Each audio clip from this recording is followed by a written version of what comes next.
that your wish should be peaceful, positive, and purposeful. Mm. Peaceful. And that's the wish that comes in two places. It comes in the wish you're making, as well as the way you make your wish. Okay. Like, are you in a peaceful place? Someone? Right, not hurting someone, right? It's not, and the positive is not wishing against, you're wishing for.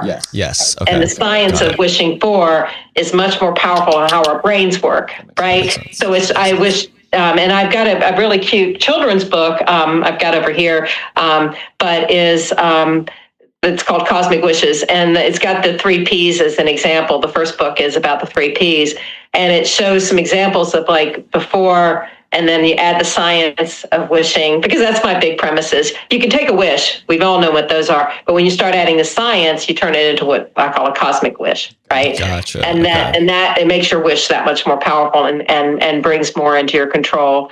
And so, so it's the peaceful is the first one. So the scenario in the book is a girl that's taking a test, and she's like, I wish I wouldn't fail this test, right?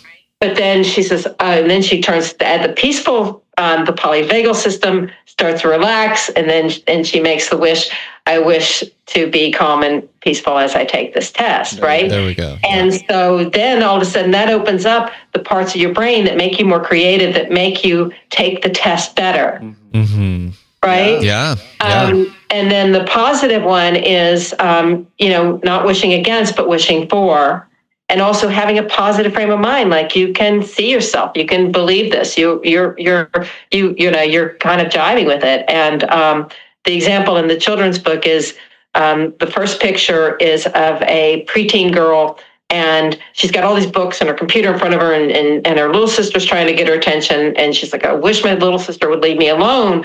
I'm too busy, right? And then they add the sciences to that, and she changes her wish to a positive wish, and she says, I wish I had more time for my sister.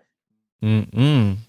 Right? That's and then her brain is yeah. going to find solutions to finding more time for her sister. Mm.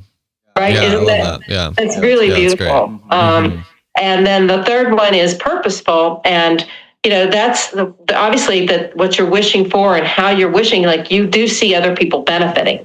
So it's not just for yourself. And the example I have in the children's book is a little boy, and he's standing in front of a mirror, and he's got a towel around his neck, and he's like, I wish to be a superhero, right? 'Cause he sees his reflection in the mirror.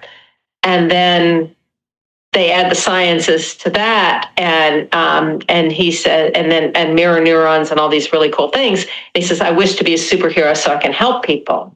And the reflection in the mirror, all the people, not only all the people he's going to help, but all the people who are going to help him. Because you start multiplying your ability to find support the more you want to help other people. Yeah. And so that makes your wish more powerful, not just for you, but or not just for other people, but for you. Yeah, that makes so much sense. Yeah. Yeah. So there's really, that was, I came up with the kind of that framework, but then the science was really cool backing it up. I love that. Yeah.